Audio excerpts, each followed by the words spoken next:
Hello everyone. Only pieces one में आप सभी का स्वागत है।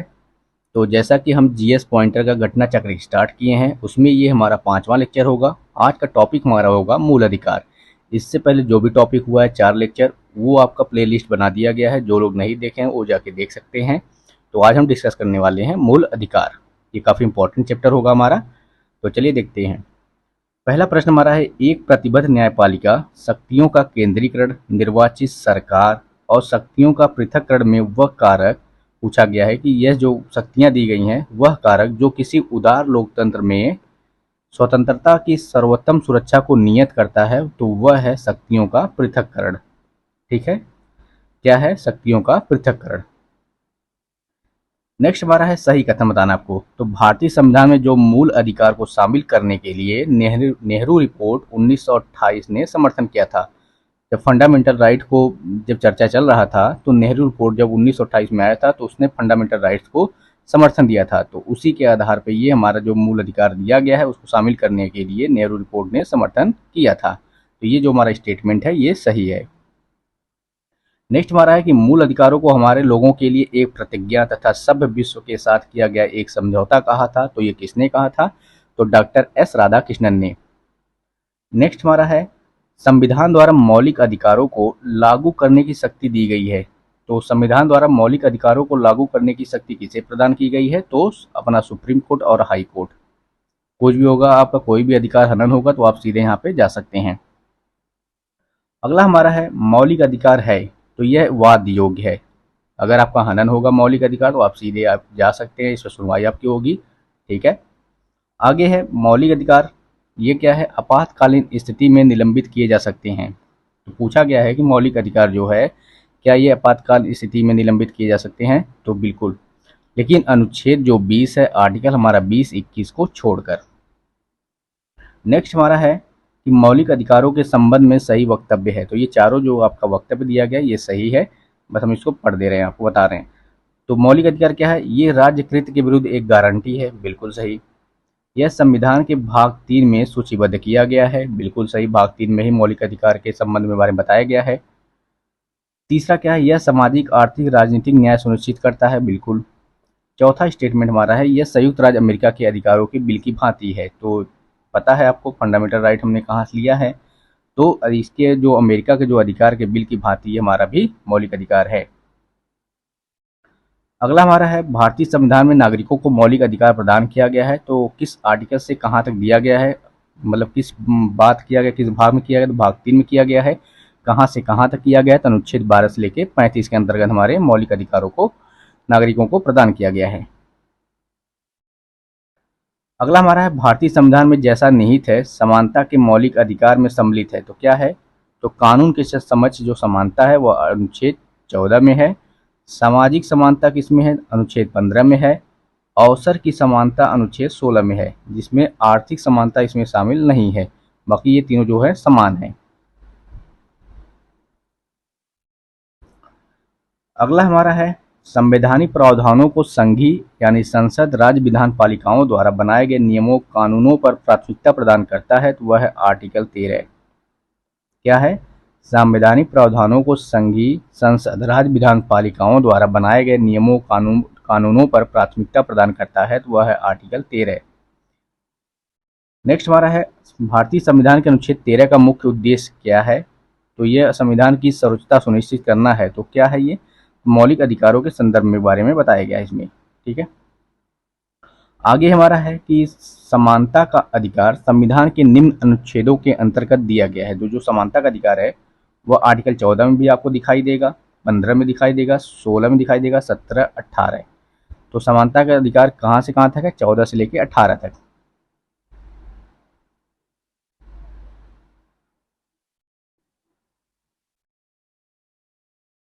आगे है हमारा, भारतीय संविधान के अनुच्छेदों में विधायन सत्ता पर पूर्ण नियंत्रण लगाता है। तो विधान मतलब विधि पे जो कानून होता है उस पर पूर्ण नियंत्रण लगाता है। तो अनुच्छेद हमारा 14, अनुच्छेद 14। अगला हमारा है, संविधान के किस अनुच्छेद में कानून की समझ, समानता एवं कानून के समान संरक्षण का प्रावधानित है? तो किसमें है? तो आर्टिकल हमारे 14 में। क्या है? कानून की समझ समानता है एवं कानून के समान संरक्षण भी आपको दिया गया है, तो आर्टिकल 14 के अंतर्गत। अगला हमारा है विधि का नियम या कानून का अधिराज्य का मतलब क्या है। तो पूछा है कि विधि का नियम या कानून का जो अधिराज्य है इसका अर्थ क्या है। तो सभी के लिए जो कानून होगा और सभी के लिए न्याय जो तंत्र होगा वो समान होगा, ठीक, किसी के साथ कोई भेदभाव नहीं किया जाएगा। आगे है धर्म आदि के आधार पर विभेद का प्रतिषेध है। भारत के संविधान का अनुच्छेद 15 एक मूल अधिकार है, मतलब ये ब्रैकेट में आपका है भारत के संविधान का अनुच्छेद 15 और धर्म आदि के आधार पर विभेद का जो प्रतिषेध एक मूल अधिकार है जिसे वर्गीकृत किया गया है तो समता के अधिकार के अधीन किया गया है, ठीक, समता का अधिकार जो दिया गया है उसके अधीन है ये। अगला है निजता के अधिकार को जीवन व व्यक्तिगत स्वतंत्रता के अधिकार के अंतर्गत भाग के रूप में संरक्षित किया गया है। तो निजता का अधिकार किसमें है, भाग 3 में अनुच्छेद 21 के अंतर्गत इसको शामिल किया गया, इसको संरक्षित किया गया है। अगला हमारा है मद्रास राज्य बनाम दोराय राजन 1951 का जो मुकदमा है उसमें भारतीय सर्वोच्च न्यायालय ने निर्णय के परिणाम स्वरूप जिस मौलिक अधिकार को संशोधित किया गया है वह किसका था, तो भेदभाव के विरुद्ध अधिकार। तो ये किससे संबंधित है, ये केस मद्रास राज्य बनाम दोराई राजन 1951 की इसके मौलिक अधिकार को संशोधित किया था, तो भेदभाव के विरुद्ध अधिकार को। अगला हमारा है शिक्षण संस्थाओं में जिसमें गैर सरकारी व गैर अनुदान प्राप्त भी सम्मिलित है अन्य पिछड़ों अनुसूचित जाति अनुसूचित जनजाति हेतु आरक्षण की सुविधा प्रदान की गई है, वह हमारे अनुच्छेद 15(5) के अंतर्गत दिया गया आपको। शिक्षण संस्थाओं में जिसमें गैर सरकारी व गैर अनुदान प्राप्त भी सम्मिलित है अन्य पिछड़ों अनुसूचित जाति SC ST के हेतु आरक्षण की सुविधा प्रदान की गई है, किसमें, तो अनुच्छेद आपका 15(5) में। आगे है संविधान के वे अनुच्छेद जिनके अंतर्गत पिछड़ा वर्ग OBC को सरकारी नियोजन में आरक्षण का प्रावधान किया गया है। तो आर्टिकल 15(4) और 16(4) में किया गया है, किसमें किया गया है, 15(4) और 16(4) में किया गया है। जबकि वही अन्य पिछड़ा वर्ग जैसे अनुसूचित जाति SC ST जो हैं उनको 15(5) के अंतर्गत, ये आपको ध्यान देना है। अच्छा, EWS किसमें है, तो ये आपको बताना है। आगे है कथन कारण। कथन हमारा कह रहा है कि सामाजिक आर्थिक और राजनीतिक क्षेत्रों में समान आधार निर्मित करने के उद्देश्य से राज्य असमान लोगों के लिए भिन्न व्यवहार कर सकता है। तो ये हमारा ऑप्शन सही है, समान लोगों में विधि समान होगी और समान रूप से प्रशासित की जाएगी। तो आर्टिकल 14 भी कहता है यही हमारा, तो A R दोनों सही है और A का सही स्पष्टीकरण हमारा R है।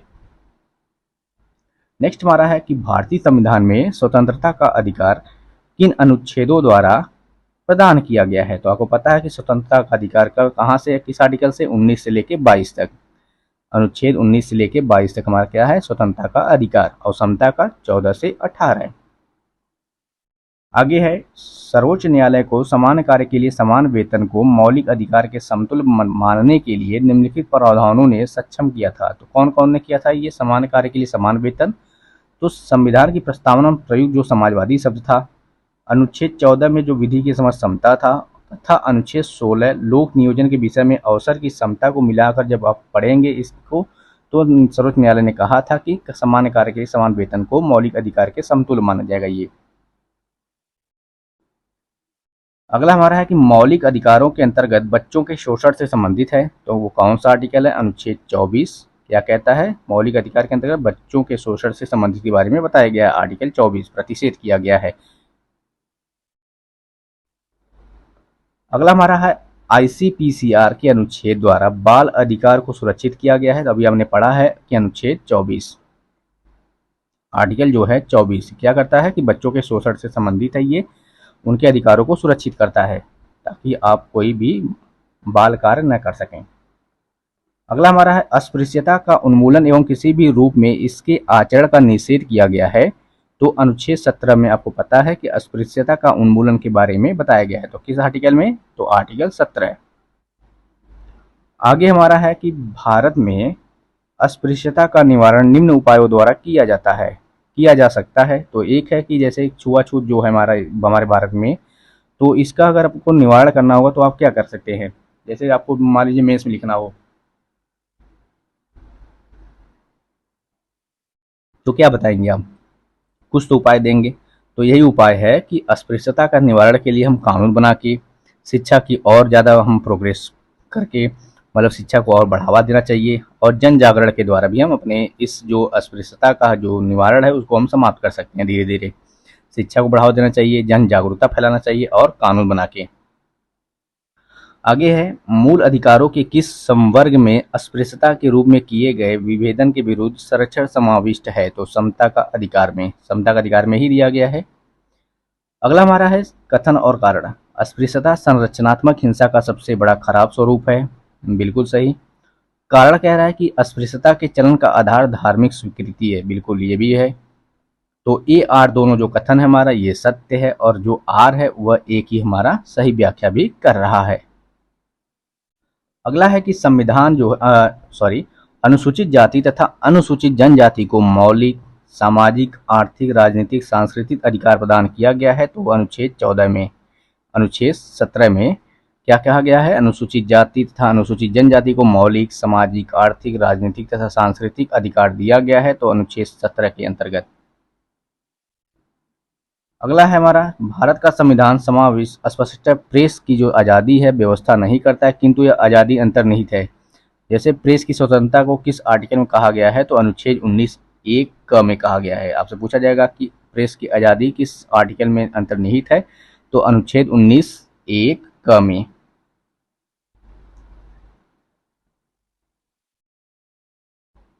अगला हमारा है कि भारतीय संविधान में भाषण एवं अभिव्यक्ति की स्वतंत्रता के मूल अधिकार का प्रावधान करता है। तो ये आर्टिकल हमारा 19, यही हमारा भाषण एवं अभिव्यक्ति की स्वतंत्रता का मूल अधिकार है। किस आर्टिकल में? तो 19 में। नेक्स्ट हमारा है, उच्चतम न्यायालय की व्यवस्था के अनुसार निजी भवनों के ऊपर राष्ट्रीय झंडे का फहराना हर नागरिक का मौलिक अधिकार है। तो यह संविधान के अनुच्छेद 19(1) के तहत, 19(1)(a) के तहत क्या है? तो सुप्रीम कोर्ट ने व्यवस्था किया है कि निजी भवनों के ऊपर राष्ट्रीय झंडे को फहराना हर नागरिक का मौलिक अधिकार है। अगला है कि स्वतंत्रता के अधिकार के भाग के रूप में बिना हथियार के शांतिपूर्ण ढंग से इकट्ठा होने की स्वतंत्रता के अंतर्गत आता है। तो क्या आता है? तो शांतिपूर्ण आप इकट्ठा होना, एकत्रित जनता जिनके हथियारों मतलब जिनको हथियार नहीं रखना चाहिए, इस अधिकार के अभ्यास पर राज्य कानून बनाकर तर्कपूर्ण जो है प्रतिबंध लगा सकता है। तो जैसे कि कोई भी चीज़ जो हमारा अधिकार दिया गया है वो ऐसा नहीं है कि प्रतिबंधित नहीं है, तो सरकार चाहेगी तो उस पर, राज्य अगर चाहेगा तो उस पर कानून बना सकता है। तो इसके बारे में दिया गया है। आगे हमारा है कि नागरिक की विचार अभिव्यक्ति की स्वतंत्रता पर प्रतिबंध नहीं लगाया जा सकता है। तो यह अवांछनीय आलोचना के कारण है। अगला हमारा है, संविधान का कौन सा अनुच्छेद व्यक्ति की प्राण व दैहिक स्वतंत्रता के संरक्षण से संबंधित है? तो आर्टिकल हमारा 21 है। आर्टिकल क्या है? अनुच्छेद व्यक्ति की प्राण एवं दैहिक स्वतंत्रता के संरक्षण के बारे में बताया गया है। अगला हमारा है, विधि की सम्यक प्रक्रिया के सिद्धांत को शामिल किया गया है। तो किसमें? तो अनुच्छेद 21 में। आगे है, व्यक्ति के विदेश यात्रा के अधिकार को संरक्षण प्रदान किया गया है। तो अनुच्छेद 21 में। घूमो फिरो खाओ पियो मौज करो, ठीक, अनुच्छेद 21 में। आगे हमारा अनुच्छेद 19(1)(d) को अनुच्छेद 21 से मिलाकर पढ़ने पर प्राप्त होता है। तो वह प्राप्त होता है हमारा निजता का अधिकार। आपसे दिया जाएगा, पूछा जाएगा कि 19(1)(d) को अनुच्छेद 21 से मिलाकर पढ़ने पर प्राप्त होगा हमारा क्या? निजता का अधिकार। जिस प्रकार से हमारा क्या था, एक समान कार्य के लिए समान वेतन, इसको पढ़ के जो बनता था, मिलाकर पढ़ने पर क्या बनता था? तो समान कार्य के लिए समान वेतन, जो हमने आगे पढ़ा था। तो वही इसी प्रकार से ये भी है कि अनुच्छेद 19(1)(d) को अनुच्छेद 21 से मिलाकर पढ़ने पर क्या बनेगा? तो निजता का अधिकार। निजता के अधिकार को जीवन व व्यक्तिगत स्वतंत्रता के अधिकार के अंतर्गत जो अंतर्भूत दिया गया है, भाग के रूप में संरक्षित किया गया है। तो किस भाग में है? तो भाग 3 में है, गारंटी की स्वतंत्रताएं एवं अनुच्छेद 21 के तहत क्या है? निजता के अधिकार को जीवन व व्यक्तिगत स्वतंत्रता के अधिकार के अंतर्भूत भाग के रूप में संरक्षित किया गया है। तो भाग 3 में किया गया है, आर्टिकल 21 के तहत। अगला हमारा है, भारत के संविधान में जिस अनुच्छेद के अंतर्गत निजता का अधिकार दिया गया है तो वह आर्टिकल 21 में है। किसमें? तो आर्टिकल 21 में। अनुच्छेद 21 के दायरे में नहीं आता है तो वह है मृत्युदंड। अगला हमारा है, संविधान का अनुच्छेद जो अपनी पसंद के व्यक्ति से विवाह करने के किसी भी व्यक्ति के अधिकार को संरक्षण देता है, वह है अनुच्छेद 21। ऐसा नहीं कि वो स्वतंत्रता मान ले अपना, ठीक। उच्चतम न्यायालय के किस मामले के निर्णय के कारण संविधान के अनुच्छेद 21 के कार्यक्षेत्र का विस्तार कर शिक्षा के अधिकार को उसमें शामिल किया गया है? तो कौन सा केस था? तो उन्नी कृष्णन बनाम आंध्र प्रदेश। उन्नी कृष्णन बनाम आंध्र प्रदेश के मामले में सुप्रीम कोर्ट ने क्या कहा था कि आर्टिकल 21 के कार्यक्षेत्र का विस्तार किया और उसमें शिक्षा के अधिकार को भी शामिल किया गया। ये केस आपका इंपॉर्टेंट है, इसको ध्यान दीजिएगा।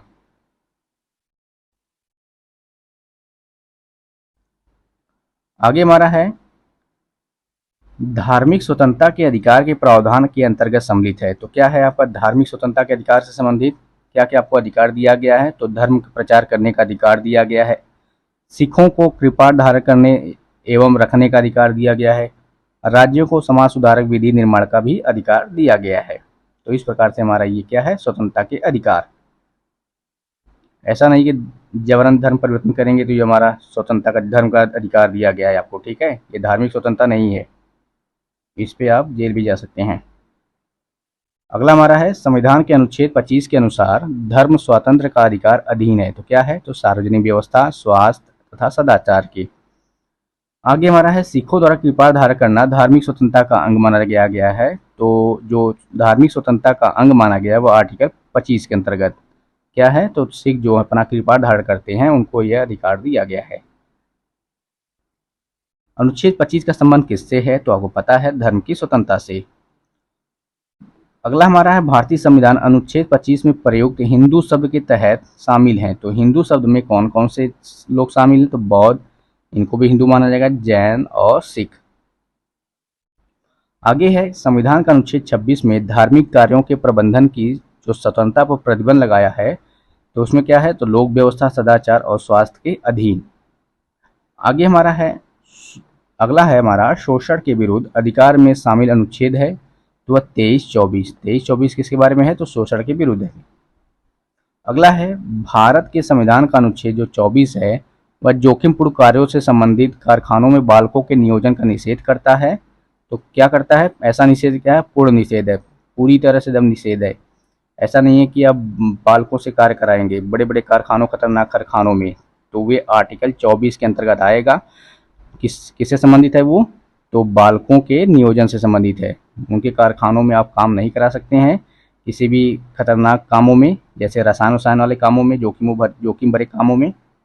तो किसका निषेध करता है? तो बालकों के नियोजन से संबंधित दिया गया है। अगला हमारा है अनुच्छेद 23 मानव के दुर्व्यापार एवं बलात् श्रम का प्रतिबंध लगाता है। ये आर्टिकल 24 है कारखानों आदि में बालकों के नियोजन का प्रतिषेध है। और आर्टिकल 26 क्या है? धार्मिक कार्यों के प्रबंध की स्वतंत्रता दी गई है। आगे हमारा सही सुमेलित है मानव के दुर्व्यापार तथा बलात्श्रम का प्रतिषेध किसमें किया जाएगा? आर्टिकल 23। अल्पसंख्यक वर्गों के हितों का संरक्षण आपका आर्टिकल 19। संवैधानिक उपचारों का जो अधिकार है आर्टिकल हमारा 32। आर्टिकल 32 में क्या है? तो संवैधानिक उपचारों का अधिकार दिया गया है। नेक्स्ट हमारा है अल्पसंख्यकों को अपनी मनपसंद शिक्षण संस्थाओं को स्थापित एवं संचालित करने का अधिकार संरक्षण प्रदान करता है। तो वह आर्टिकल 23 है। और अल्पसंख्यक वर्गों के हितों का संरक्षण जो दिया गया है वह आर्टिकल 29 में है। और 30 में क्या है? अपने शिक्षण संस्थाओं को भी स्थापित कर सकते हैं अल्पसंख्यक, ठीक है। अगला हमारा क्या है? कथन ए क्या कहता है? कथन कारण दिया गया है। तो भारतीय संविधान का जो अनुच्छेद 30 है अल्पसंख्यक वर्ग को शब्द को परिभाषित नहीं करता है, बिल्कुल सही है ये। आर क्या है? संविधान केवल भाषाई और धार्मिक अल्पसंख्यक वर्ग को मान्यता प्रदान करता है, ये भी सही है, ताकि वो अपने भाषाई चीज़ों को सजो के रख सके, अन्यथा क्या हो जाएगा? विलुप्त के कगार पे आ जाएंगे। तो हमारा क्या है? तो ए आर दोनों सही है, परंतु जो हमारा आर है वो ए की क्या कर रहा है? सही व्याख्या नहीं कर रहा है। अब आते हैं अपना भारतीय संविधान का अनुच्छेद और प्रावधान। तो अनुच्छेद 16(2) में क्या कहा गया है? तो किसी भी व्यक्ति के साथ उसके वंश, धर्म अथवा जाति के आधार पर, ये 3 शब्द आपको ध्यान देना है, वंश, धर्म और जाति पर सार्वजनिक नियुक्ति के मामले में भेदभाव नहीं किया जा सकता है। किसी मामले में? तो वंश, धर्म, जाति। अगला हमारा है आर्टिकल 29(2) किसी भी नागरिक को धर्म, वंश, जाति, भाषा इनमें से किसी भी आधार पर राज्य द्वारा संपोषित अथवा राज्य से सहायता प्राप्त करने वाली किसी भी शैक्षिक संस्था में प्रवेश से वंचित नहीं किया जाता है। जैसे सरकारी स्कूल जो सरकार के द्वारा चलाई गई हैं, तो उनमें इनके द्वारा में से धर्म, जाति, भाषा के आधार पे किसी को मतलब ऐसा नहीं है कि वंचित किया जाए प्रवेश देने से। ठीक है।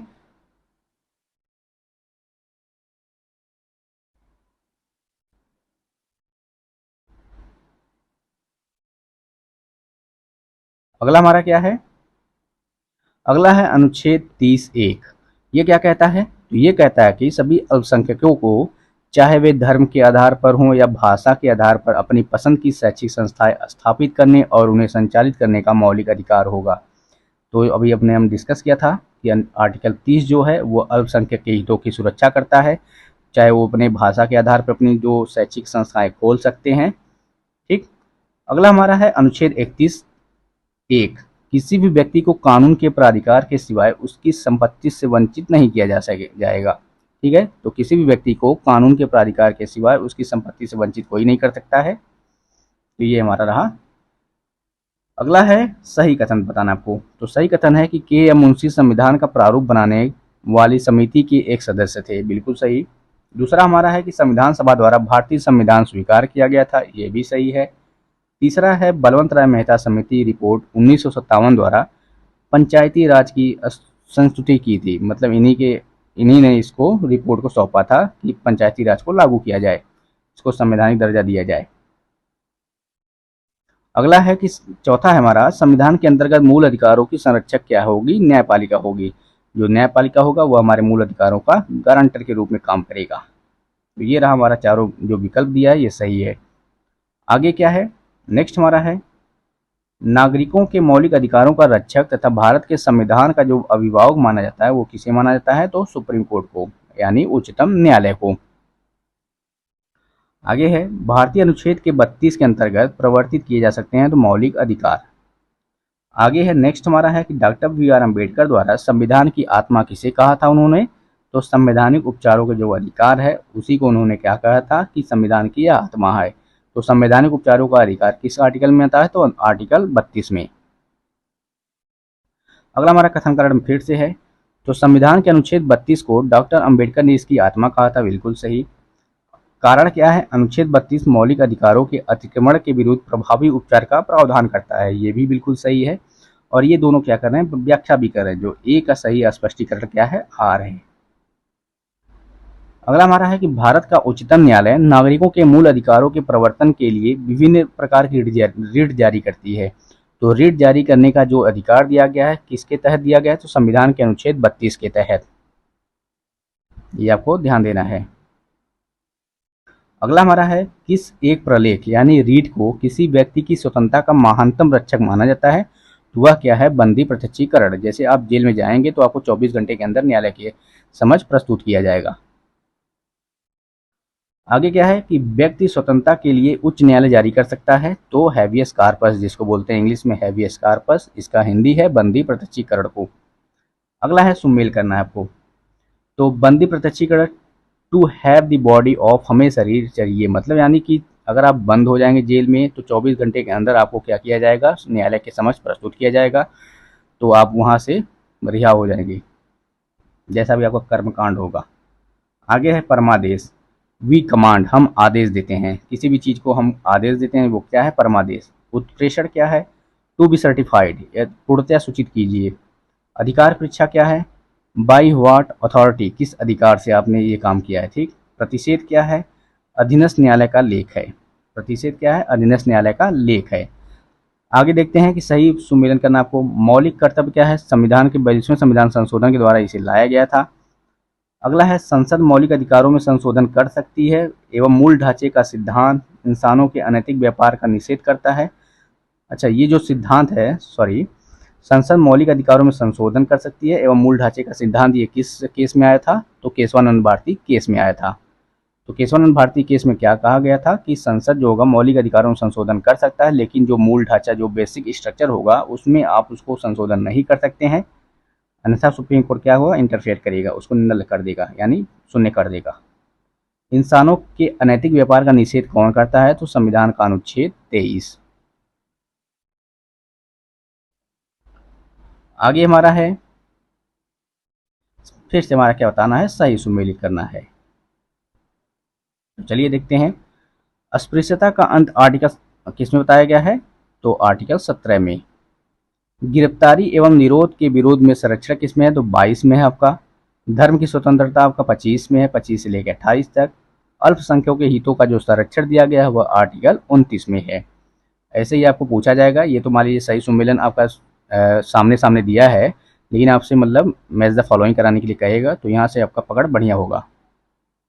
फिर आते हैं, देखते हैं सही सुमेलित करना है तो उपाधियों का निषेध किसमें है, तो आर्टिकल 18 में है। धार्मिक मामलों के प्रबंध की स्वतंत्रता किसमें है, तो आर्टिकल 26 में है। अल्पसंख्यकों की भाषा का संस्करण जो संरक्षण दिया गया है वह आर्टिकल 29 में। और शिक्षा का जो अधिकार होगा वह आर्टिकल 21A में दिया गया है। शिक्षा का जो अधिकार है वह आर्टिकल 21A यानी क में। नेक्स्ट हमारा है कि संसद को मौलिक अधिकारों में संशोधन का अधिकार दिया गया है, तो कहा गया है केशवानंद भारती केस में। केशवानंद भारती जो केस था उसी में क्या कहा गया था कि संसद को मौलिक अधिकार में संशोधन कर सकता है, लेकिन जो बेसिक स्ट्रक्चर होंगे, जो मूल ढांचे होंगे, उसमें संशोधन नहीं किया जा सकता। ये बेसिक स्ट्रक्चर कौन डिसाइड करेगा, तो ये सुप्रीम कोर्ट करेगा। भारत के सर्वोच्च न्यायालय ने संविधान की मूल संरचना सिद्धांत यानी जो बुनियादी ढांचा के सिद्धांत का प्रतिपादन किया गया था, तो किसमें, तो केशवानंद भारती जो बनाम केरल मुकदमा था उसमें क्या कहा गया था कि सर्वोच्च न्यायालय ने किसकी सिद्धांत दिया था, तो बेसिक स्ट्रक्चर यानी बुनियादी ढांचा का सिद्धांत का प्रतिपादन किया था। किस केस में, तो केशवानंद भारती बनाम केरल राज्य में के मुकदमे में। अगला है मूल अधिकारों से संबंधित निर्णयों का सही कालक्रम बताना आपको। तो मूल अधिकार से संबंधित है, फंडामेंटल राइट से संबंधित जो भी केस है, तो वो कब कब आया था, उसका कालक्रम कैसा था। तो अगर आपको पता रहेगा तो आप अपना मिला सकते हैं, मैच कर सकते हैं, उसको असेंडिंग डिसेंडिंग ऑर्डर में कर सकते हैं। तो पहला केस था A.K. गोपालन वाद, ये कब आया था, 1950 में। दूसरा था हमारा गोपालन नाथ वाद, 1967 में। ये याद कर लीजिएगा पूरा लिख के ये चारों केस। केशवानंद भारती, ये मेंस में भी आप यूज कर सकते हैं। केशवानंद भारती केस 1973 में आया था। और मिर्नवा मिल्स जो केस वाद था वो हमारा मिर्नवा मिल्स वाद जो था 1980 में आया था। तो ये किससे संबंधित है, सब मूल अधिकार से संबंधित है। इस केस के अंदर और भी चीजें डिस्कस किए गए, तो लेकिन हमको क्या समझना है, सिर्फ मौलिक अधिकार अभी तक। संपत्ति के मूल अधिकार का लोप किया गया है, तो संविधान के जो हुआ था पहले जो संपत्ति का अधिकार था वह मूल अधिकार था, लेकिन इसका लोप किया गया तो किस संशोधन के द्वारा, तो 44वां संविधान संशोधन के द्वारा 1978 के द्वारा क्या किया गया, संपत्ति के मूल अधिकार का लोप किया गया। तो उसको क्या किया गया बाद में, तो उसको भाग 3 से हटा के आपका अनुच्छेद जो है 301 में के तहत एक विधिक अधिकार बना दिया गया है। ठीक, क्या हो गया, एक विधिक अधिकार बना दिया गया है। तो चलिए देखते हैं आगे। आगे है कि संपत्ति के अधिकार को संविधान के भाग 3 से हटा दिया गया है, तो भाग किस में रखा गया है, तो भाग 12 में रख दिया गया है, अनुच्छेद 301 में। और ए के तहत इसे विधिक अधिकार बना दिया गया। तो किस संविधान संशोधन में, तो हमने पढ़ा है 44वें संविधान संशोधन के द्वारा। उस समय की गवर्नमेंट कौन था, तो जनता पार्टी थी। उस समय कौन सी सरकार थी, जनता पार्टी। अगला हमारा है वर्तमान समय में भारतीय संविधान के अंतर्गत संपत्ति का अधिकार क्या है, एक तो विधिक अधिकार हो गया है अब मात्र। आगे हमारा है भारत में संपत्ति के अधिकार की स्थिति क्या है, तो यह विधिक अधिकार बन गया है जो किसी भी व्यक्ति को प्राप्त है।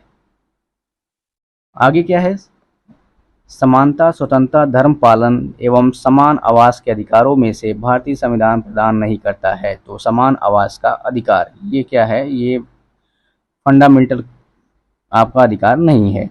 समानता, स्वतंत्रता, धर्म पालन एवं समान आवास के अधिकारों में से भारतीय संविधान प्रदान नहीं करता है, वह तो है समान आवास। किसी का बिल्डिंग है तो किसी का झोपड़ी है।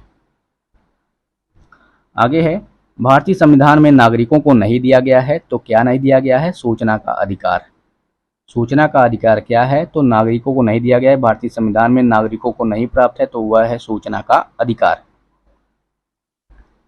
अगला है सभी व्यक्तियों को प्राप्त है, क्या है, तो विधि के समान संरक्षण का जो अधिकार है वह सभी को प्राप्त है। अगला है कि भारत में रहने वाला ब्रिटिश नागरिक दावा नहीं कर सकता, तो किसके लिए नहीं कर सकता वह दावा, तो व्यापार और व्यवसाय की स्वतंत्रता के अधिकार का वह दावा नहीं कर सकता। अगला हमारा है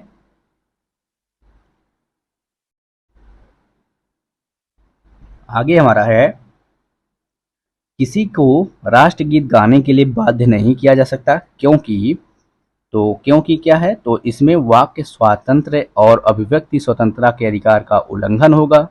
इसमें अंतःकरण की और धर्म के अबाध रूप से आचरण और प्रचार करने की स्वतंत्रता के अधिकार का उल्लंघन होगा। राष्ट्रगीत गाने के लिए किसी को बाध्य करने का कोई विधि को बंद नहीं किया गया है, तो आपका मन हो गा सकते हैं, नहीं मन होगा तो नहीं गा सकते हैं, लेकिन राष्ट्र की भावना के प्रति आपका सम्मान होगा तो आप गाएंगे ही, नहीं होगा तो नहीं गाएंगे, जैसे कुछ लोग हैं। आगे क्या है कि विदेशी नागरिकों को प्राप्त नहीं है, तो क्या नहीं प्राप्त है? अभिव्यक्ति की स्वतंत्रता का अधिकार। ऐसा नहीं है कि किसी को भी गाली दे दें। अगला हमारा है कि वे मौलिक अधिकार जो भारत में केवल नागरिकों को उपलब्ध है, तो वे जो फंडामेंटल राइट्स हैं सिर्फ केवल भारतीय नागरिकों को दिया गया, तो ये भी आप लोग रख लीजिएगा। जैसे भेदभाव के विरुद्ध अधिकार, देश भर में स्वतंत्र भ्रमण का अधिकार, चुनाव लड़ने का भी अधिकार है, भाषण एवं अभिव्यक्ति की स्वतंत्रता है, अल्पसंख्यकों के अधिकार है। तो ये क्या है? ये मौलिक अधिकार यही सब हैं जो केवल सिर्फ भारत नागरिकों को प्राप्त है। ये जो अधिकार दिए गए हैं सॉरी, ये सिर्फ केवल नागरिकों को है। किस नागरिकों को? सिर्फ भारतीय नागरिकों को। आगे है हमारा भारतीय संविधान द्वारा प्रदत्त वे अधिकार जो गैर नागरिकों को भी उपलब्ध है, यानी विदेशियों को भी प्राप्त है। जैसे विधि के समझ समानता, आगे कोई कांड कर देंगे तो ऐसा तो है नहीं कि उनको कोई अलग सज़ा मिलेगी और इंडियन को कोई अलग सज़ा मिलेगी। तो ये क्या है? तो विधि की समझ समता जो है ये विदेशी नागरिकों को भी प्राप्त है। तो आर्टिकल 14 है, याद कर लीजिएगा, सिर्फ आर्टिकल 14, 20, 21 और 21 का, और 23, 24, 25 से 28। ठीक।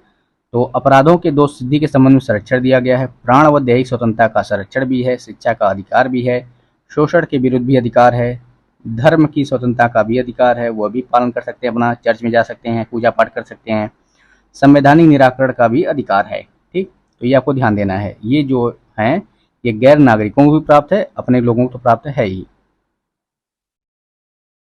नेक्स्ट हमारा है भारत के संविधान द्वारा प्रदत्त 6 मूल अधिकारों में शामिल नहीं है, तो विरोध का अधिकार जो है वह जो हमारा जो 6 मूल अधिकार हैं उसमें यह शामिल नहीं है। आगे है भारत के संदर्भ में अधिकार और कर्तव्यों के बीच जो है सही संबंध है, तो अधिकार जो है कर्तव्यों के साथ सह संबंधित है, तो अधिकार है तो कर्तव्य रहेगा। अगला है कि लोक नियोजन के विषय में भारत के सभी नागरिकों को अवसर की समानता की प्रत्याभूति प्रदान करता है, तो वह क्या है लोक नियोजन के विषय के मामले में? तो अनुच्छेद 16(1) और अनुच्छेद 16(2). नेक्स्ट हमारा है कि भारतीय संविधान मान्यता देता है, धार्मिक और भाषाई अल्पसंख्यकों को मान्यता देता है। किसको? तो धार्मिक और भाषाई अल्पसंख्यक को। क्या आप अपनी तरह से अपने शैक्षणिक संस्थाएं खोल सकते हैं। आगे 6 वर्ष की आयु से 14 वर्ष की आयु के बीच सभी बच्चों को शिक्षा का अधिकार दिया गया है, तो यह मूल अधिकार में आर्टिकल 21(a) के तहत दिया गया है कि 6 वर्ष की आयु से लेकर 14 वर्ष की आयु के बच्चों को शिक्षा का अधिकार है। ठीक। आगे है कि भारतीय संविधान में संशोधन करके जोड़ा गया शिक्षा का अधिकार प्रभावी हुआ, ये काफ़ी इंपॉर्टेंट होगा। तो ये प्रभावी हुआ था 1 अप्रैल 2000 से, स्कूल चले हम। ठीक। आगे है कथन कारण में राज्य 6 से 14 वर्ष के सभी बच्चों को निःशुल्क एवं अनिवार्य शिक्षा प्रदान करेगा। बिल्कुल सही स्टेटमेंट है ये आपका जो कथन है। कारण क्या है? एक प्रजातांत्रिक समाज में शिक्षा का अधिकार जो है वह अधिकार मानवाधिकार के रूप में विकास के अधिकार की व्याख्या के लिए अपरिहार्य है, तो दोनों सही है हमारा, और ए का जो सही स्पष्टीकरण है वह है आर। आगे है कि सूचना का अधिकार, काम का अधिकार, शिक्षा का अधिकार तथा मकान का अधिकार में से कौन सा मानव अधिकार भारतीय संविधान के अंतर्गत मौलिक अधिकार भी है? तो जो मौलिक अधिकार है वह है क्या है? शिक्षा का अधिकार। ये आर्टिकल 21(1)(a) में दिया गया है। आगे है कि वह अधिकार जो राष्ट्रीय आपातकाल तक में भी समाप्त या सीमित नहीं किया जा सकता, तो वह हमारा जीवन का अधिकार। नेक्स्ट हमारा है भारतीय संविधान में अनुच्छेद 25 में प्रयुक्त जो हिंदू शब्द हैं उसमें सम्मिलित नहीं करता है, तो सिर्फ पारसियों को सम्मिलित नहीं करता है। बस हिंदू में कौन कौन रहेंगे? तो बौद्ध, जैन और अपना सिख भाई, खालिस्तानी नहीं, सिर्फ सिख, जो सनातनी सिख होंगे। आगे है भारत के किसी धार्मिक संप्रदाय समुदाय को यदि राष्ट्रीय स्तर पर अल्पसंख्यक वर्ग का दर्जा दिया जाता है तो वह निम्न विशेष लाभों का हकदार हो जाता है। तो क्या? तो यह संप्रदाय समुदाय जो होते हैं विशेष शैक्षणिक संस्थानों की संस्थापना और संचालन कर सकता है। यह संप्रदाय समुदाय प्रधानमंत्री के 15 पॉइंट कार्यक्रम के जो 15 पॉइंट है, विजन 15 है, वह कार्यक्रम के लाभ भी प्राप्त कर सकता है। तो इस प्रकार से उनके लाभों को दिया गया है। आगे है किसी भी अपराध के अभियुक्त को स्वयं अपने विरुद्ध गवाह बनाने के लिए बाध्य नहीं किया जा सकता। यह प्रावधान किसमें है? तो आर्टिकल 20(3) में है कि आपको अधिकार, जैसे कि आप किसी कोई अपराध किए हैं तो ऐसा नहीं है कि पूरी डंडा मार मार के कहे कि नहीं तुम ये गवाह दो, अपना स्वयं कबूल करो कि हमने किया है, ठीक। तो ये चीज़ें नहीं होगा। आप अपने विरुद्ध कोई भी गवाही देने के लिए बाध्य आपको कोई नहीं कर सकता। आगे है, दोष सिद्धि के संबंध में अभियुक्तों को दोहरे दंड एवं स्व अभिशंसन से संरक्षण प्रदान करता है। तो जैसे कि दोष सिद्ध हो गया है तो आपको दोहरा दंड नहीं दिया जाएगा कि ये भी इस चीज़ का भी है और इस चीज़ का भी आपको, मतलब दोहरे दंड में आपको फांसी दे दिया जाएगा, ठीक। तो ऐसा नहीं है। तो ये किस आर्टिकल में कहा गया है? तो अनुच्छेद 20 में। दोहरे दंड की धारा कायोत्तर विधि, यातना के विरुद्ध निषेध, स्वयं अपने विरुद्ध साक्षी होने से निषेध, जो भारतीय संविधान के अनुच्छेद 20 का हिस्सा नहीं है, तो वह क्या है? तो यातना के विरुद्ध निषेध, ये आपका आर्टिकल 20 का ये हिस्सा नहीं है। आगे है, बंदी बनाए गए व्यक्ति को मौलिक अधिकार की रक्षा प्रदत्त है।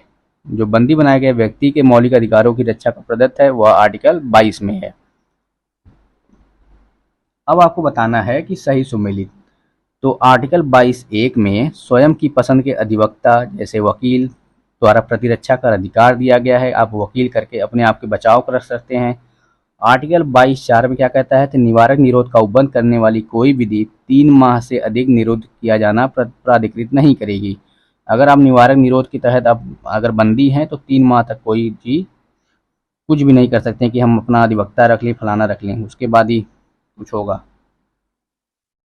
अनुच्छेद 22(7) में क्या है कि संसद विधि द्वारा उन परिस्थितियों का निर्धारण कर सकेगी जिसके अंतर्गत 3 माह से अधिक निरुद्ध किया गया है। जैसे भी निवारक निरोध में, जैसे कि आप बंद हैं तो उसके लिए कोई भी कानून संसद विधि ही बना सकती है, उसके बारे में कुछ भी होगा कि कम करना है, बढ़ाना है। अनुच्छेद 22(1) क्या कहता है? गिरफ्तार किए गए व्यक्ति को गिरफ्तारी के कारणों को यथासंभव शीघ्र अतिशीघ्र बताए बिना अभिरक्षा में नहीं रखा जाएगा। तो गिरफ्तार किए गए व्यक्ति को गिरफ्तारी का कारण बताना भी होगा, ठीक है। तो ये किस आर्टिकल में कहा गया है? तो 22(1) में। अगला है, प्रत्यक्ष बंदीकरण अधिनियम यानी निवारक निरोध अधिनियम, अनुच्छेद जो हमारा दिया गया है 22 के अंतर्गत एक व्यक्ति बिना मुकदमा चलाए बंदी बनाया जा सकता है। तो वही जो हमने बताया था कि 3 माह के लिए वह बंदी बनाए जा सकते हैं। अगर निवारक निरोध के अधिनियम के अंतर्गत अगर वो पकड़े गए हैं तो 3 माह के अंदर, तो 3 माह तक तो उनका कोई सुनवाई ही नहीं होगा, ठीक है। अगला है कि उच्चतम न्यायालय के मौलिक अधिकारों के हनन रोकने के लिए रिट जारी करने की शक्ति के संबंध में सही कथन क्या है?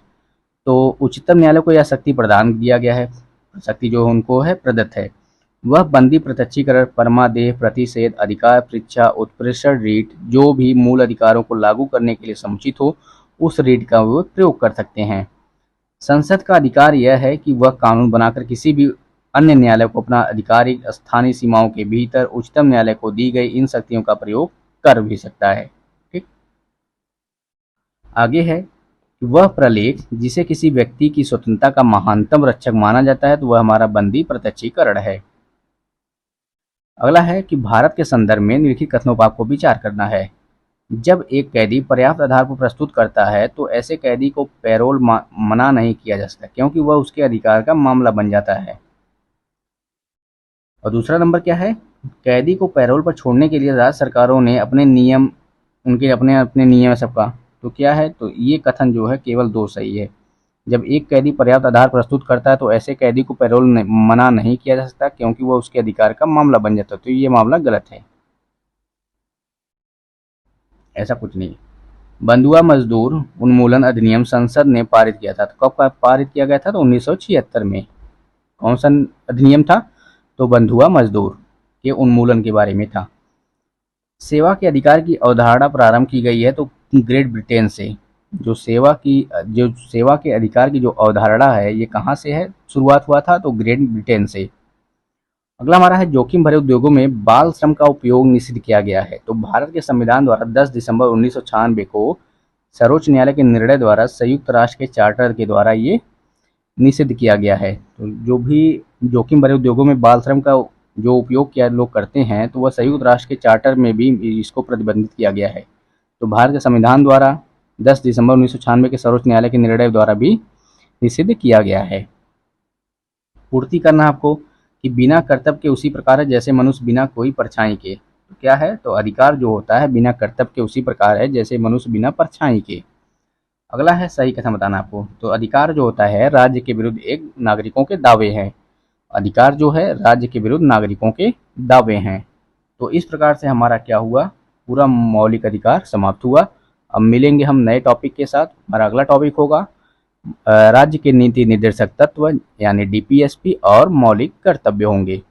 तो आज के लिए इतना ही। कैसा लगा आप लोगों को? अच्छा लगा हो तो चैनल को सब्सक्राइब करके जाइएगा आप लोग। मिलते हैं नए टॉपिक के साथ। और हिंदी भी हमारा स्टार्ट हो चुका है, तो हिंदी को भी अच्छे से हम लोग पढ़ेंगे।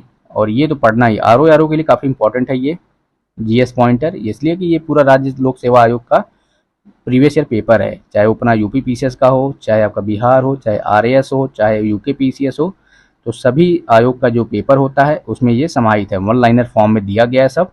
तो ये तो हमारा आर के लिए काफ़ी लाभदायक सिद्ध होगा। तो मिलते हैं नए टॉपिक के साथ, तब तक के लिए धन्यवाद।